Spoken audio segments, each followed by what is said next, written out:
Please welcome your host, Michael Curtin.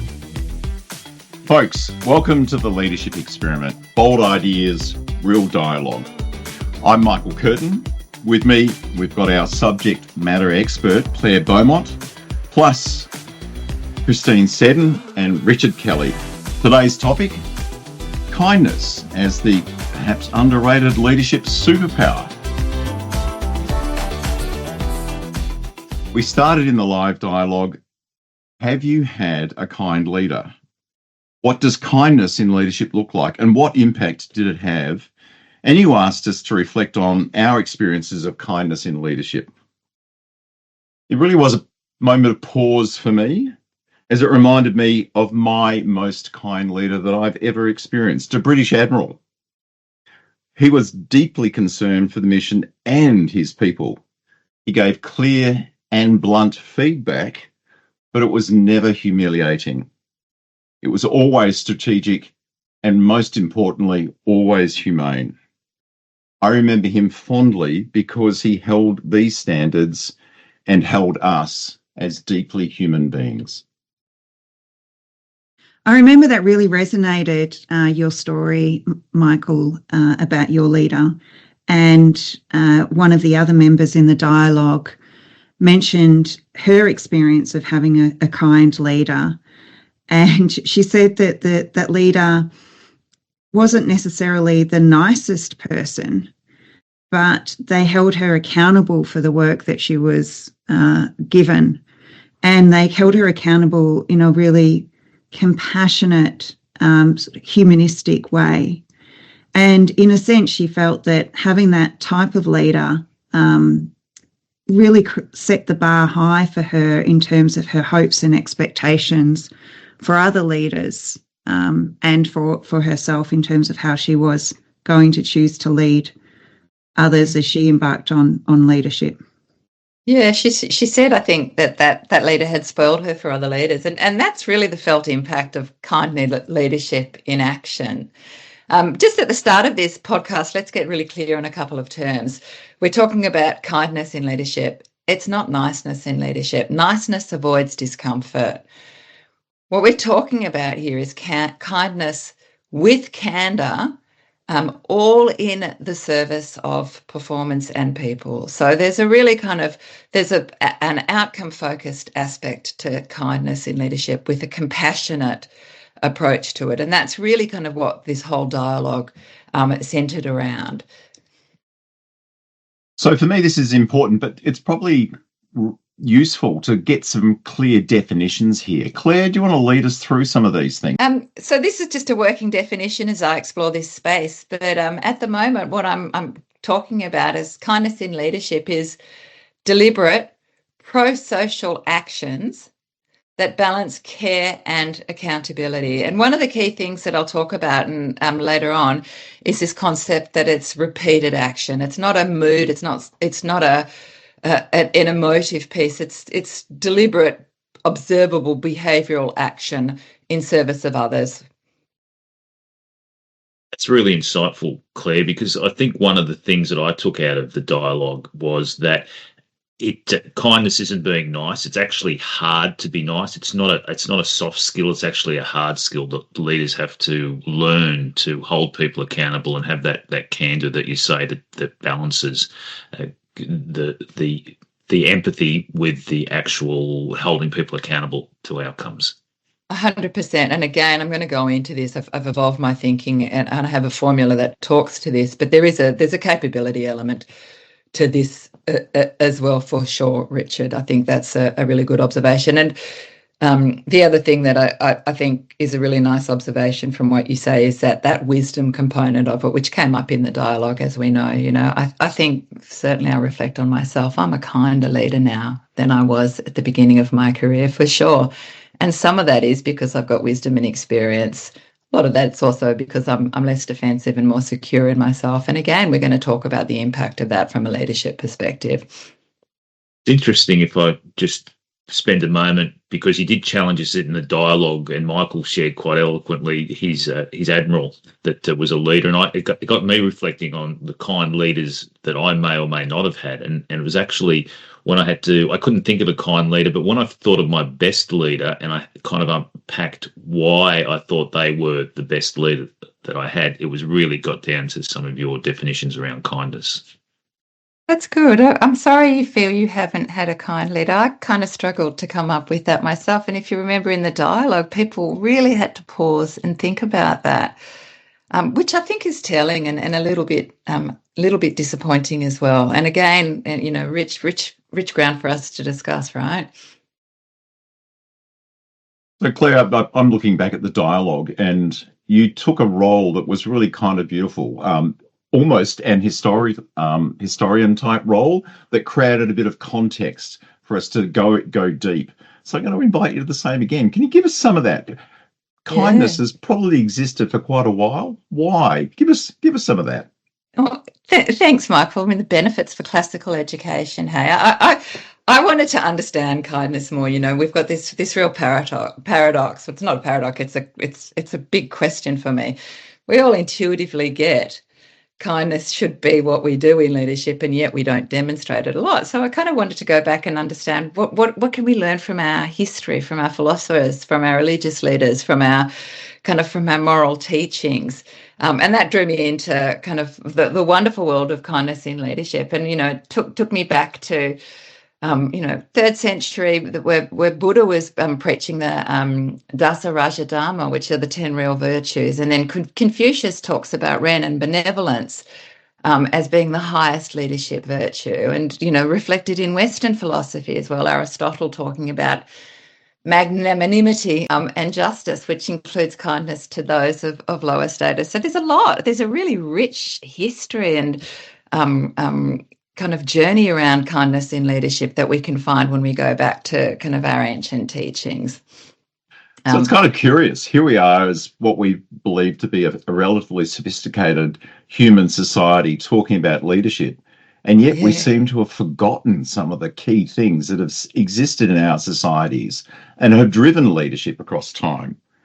Oh, absolutely. It's so funny, actually, because, the more we're learning about ourselves through neuroscience, and the more we're learning about how people work in organisations, and I don't mean corporate organisations, I mean in teams everywhere, in tribes and communities, the more we're understanding kind of the benefits of this type of leadership, this type of collegiality, this type of compassion.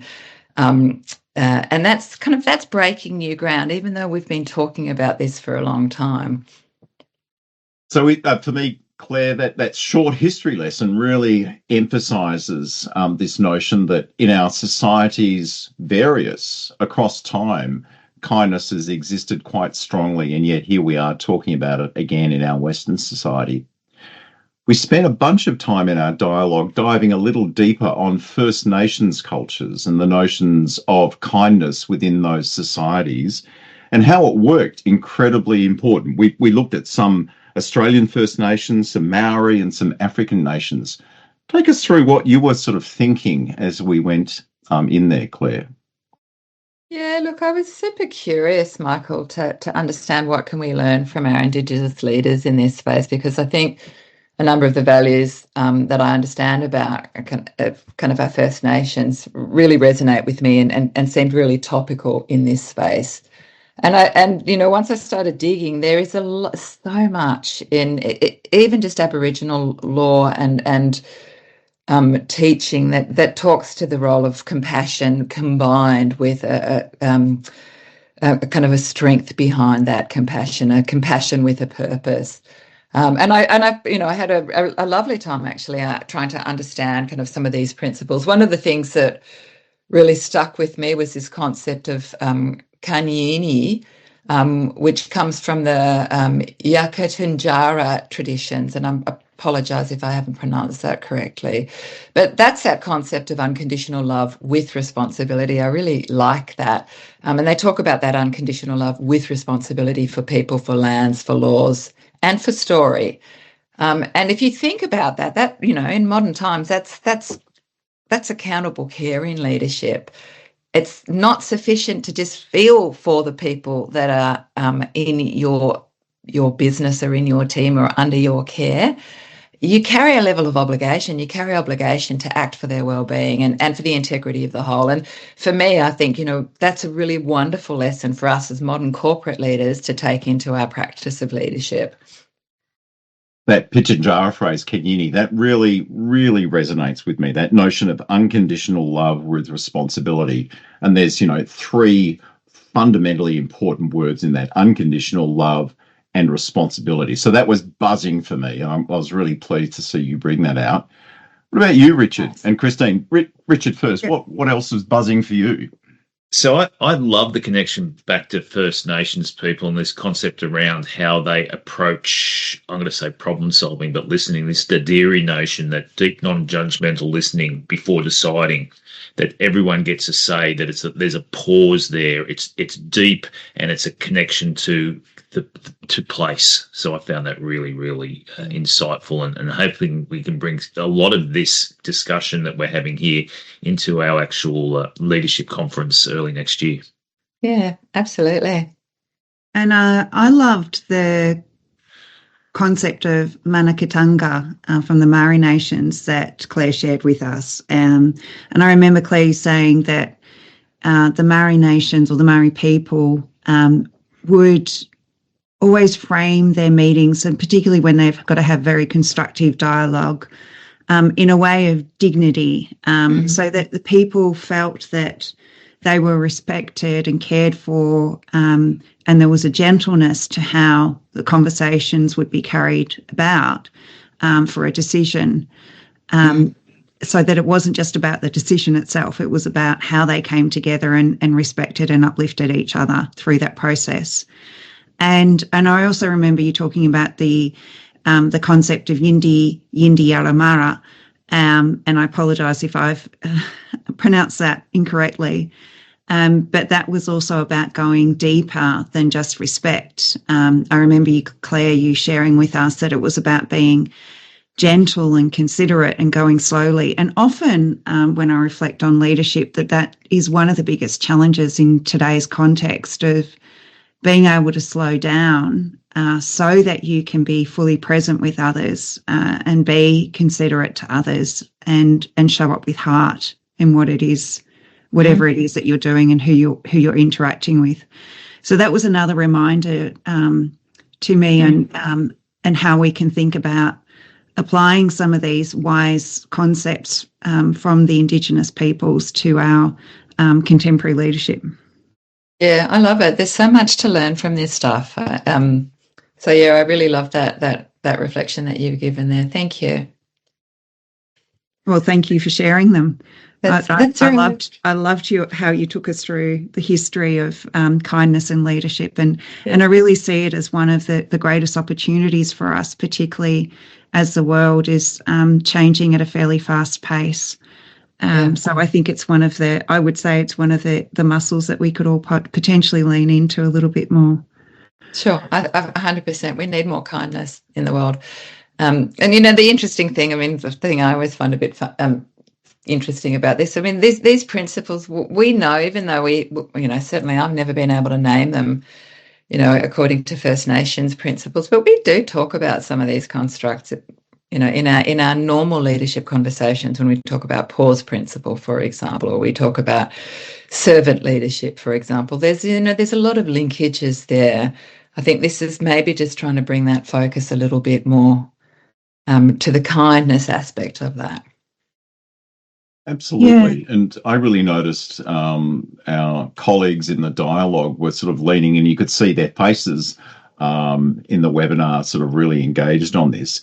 And I noticed as the conversation progressed, and we sort of connected it to our reality, the world that we live in now. And it was kind of, well, for me, it was interesting because there was a darker component as we were acknowledging that beauty has existed and still does exist in many of those First Nations cultures. And yet here we are in the culture of leadership that we're talking about and going, we need some of this. We need more kindness in leadership in our today's environment. Clare, you also shared some really fascinating research. Give us the headlines.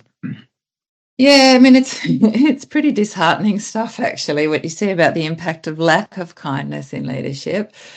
There's quite a lot of research that's around at the moment that what happens when people are operating in fearful or toxic or environments where they've got a leader who they feel is being very unkind. And there's a whole raft of negative consequences of that type of leadership. I mean, at the macro level, we see things like drops in productivity up to 5% in productivity, and people are operating out of unsafe or psychologically unsafe environments. Not only do you get a drop in productivity, but you get a massive drop in innovation as well. If people don't feel safe, if they don't feel that they're able to experiment, if they don't feel that they're able to make a mistake, of course that's going to stifle innovation. And some really interesting research that's come out recently talks to the fact that 85% of executives who are surveyed say that they feel that fear is holding back innovation in their businesses. At the human level, it's even more distressing, right? Because we know people in low psychologically safe cultures have a much, much higher incidence of burnout than people in psychologically safe cultures where they feel supported and appreciated. In a low psychologically safe culture, 60% of people experience burnout or report levels of burnout, compared to only about 3% in psychologically safe cultures. It's magnitudes of difference. And you look at attrition of talent in organisations as well. I mean, if you're working in an environment where you don't feel safe, where you're constantly on the threat response, and we talked about the neuroscience of the threat response, that's a very uncomfortable place to be. So not surprisingly, organisations where there's low psych safety, low security, find that they've got much higher rates of attrition and much higher rates of people who are considering leaving the organisation. So it's pretty catastrophic, the impact of this stuff, both at the kind of economic, corporate, kind of commercial level, but also at the deeply personal and lived experience level as well. Yeah, I think the neuroscience of it all is really, really interesting, and there's lots of lessons there. What we know, human beings crave predictability and certainty, and that doesn't come from being nice to people. That comes from how we're unpacking being kind to people, giving them the candor of the actual situation. So there's some certainty, whether that's for good or bad, because what we know, and we can observe it, whether we want to use neuroscience to give us the underpinnings of it or the lived observations, is that we know when people are living in fear, under threat, with high levels of uncertainty and ambiguity, that the neocortex shuts down, the reptilian brain takes over, people focus on just what's directly in front of them. They're not taking in any stimulus from outside. They're not understanding the big picture, nor do they want to understand the big picture. That they just want to get predictability back in their life. And if leaders aren't leading with kindness, their people will make up the assumptions that fill in the blanks to give them some sort of predictability, at most times with catastrophic consequences. Yeah, it's so interesting. I mean, I've explored this even further since we had the dialogue. People, that happens. That's what happens in our brains when we've got the threat response on. And you remember in the dialogue, I talked about this concept of someone who's able to stop that threat response and look into difference or complexity with curiosity as opposed to with threat, is someone who's able to lean into kind of kindness in leadership, and that takes a more evolved brain. Remember, we talked about that, and I love this concept that kind leaders are more evolved. They've got bigger and better brains than unkind leaders.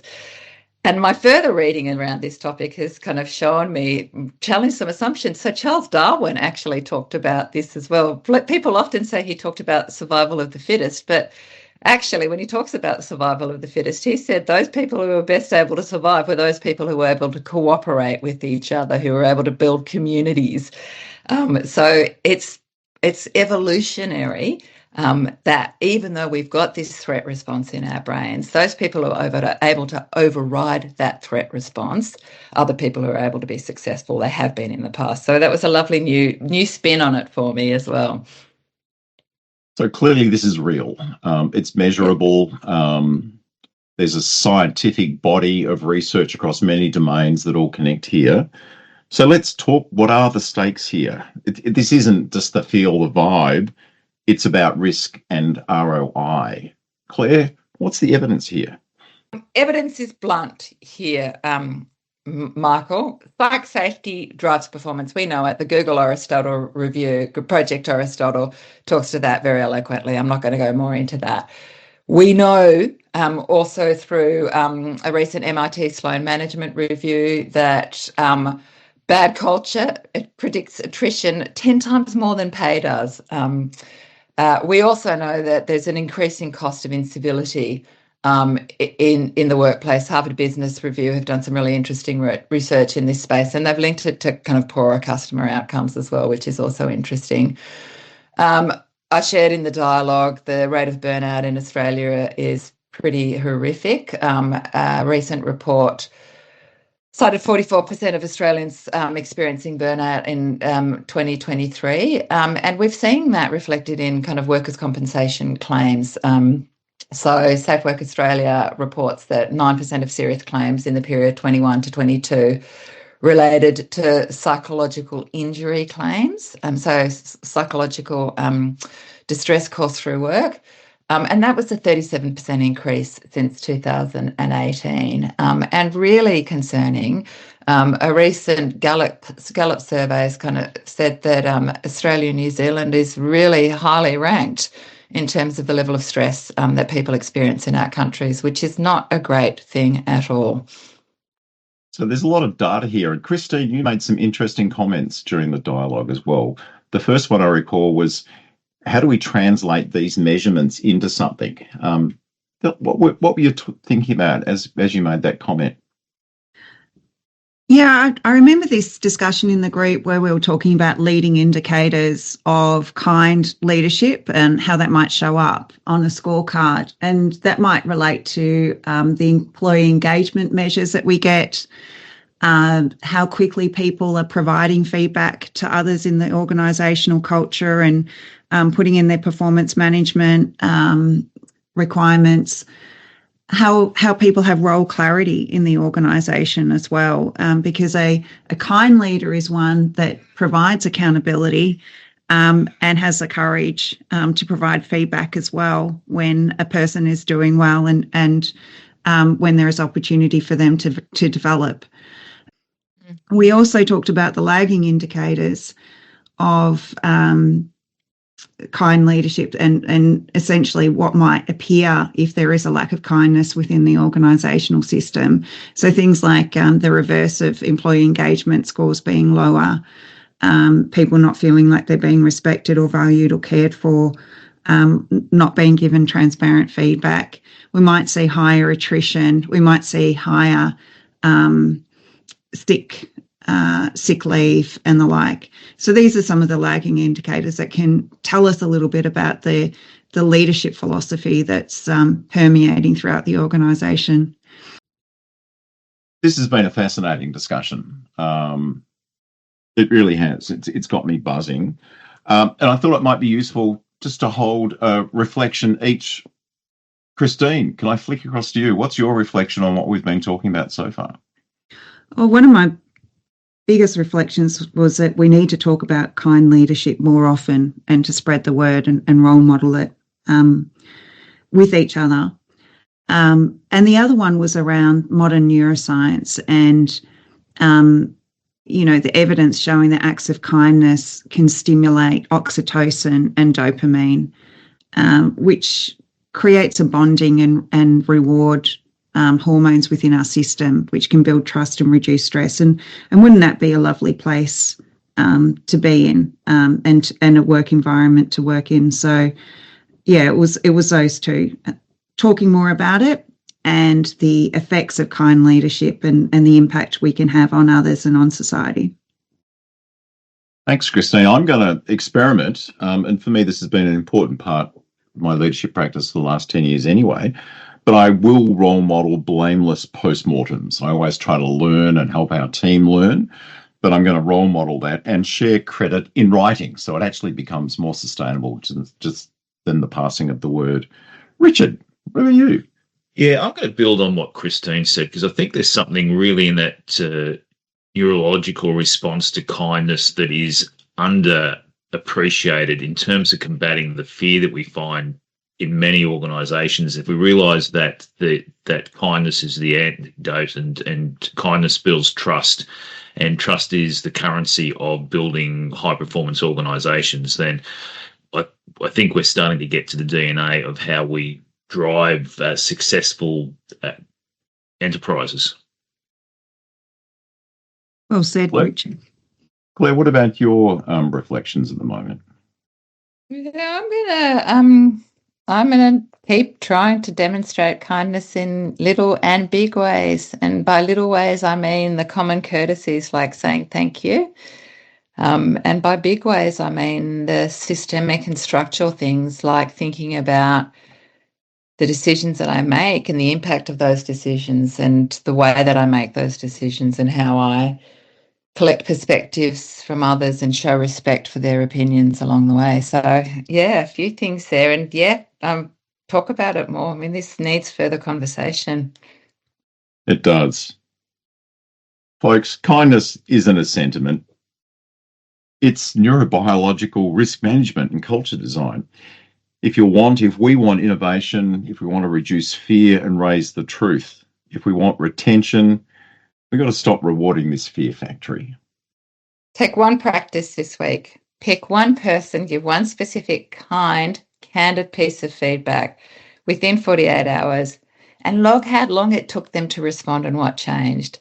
Track it for a month. You'll be surprised what happens when you do stuff like this. Beautiful bit of advice. A bit of practice around this seems to make very good sense. Good listeners, the full slide deck, references, and the recording of the dialogue are on our website, along with all our previous dialogues. You can also listen to the recording on Spotify and YouTube. Until next time, lead with courage, lead with care. For more information on the Leadership Experiment and to join our community, please go to www.theleadershipexperiment.com. Thank you for listening.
For more information on the Leadership Experiment and to join our community, please go to www.theleadershipexperiment.com. Thank you for listening.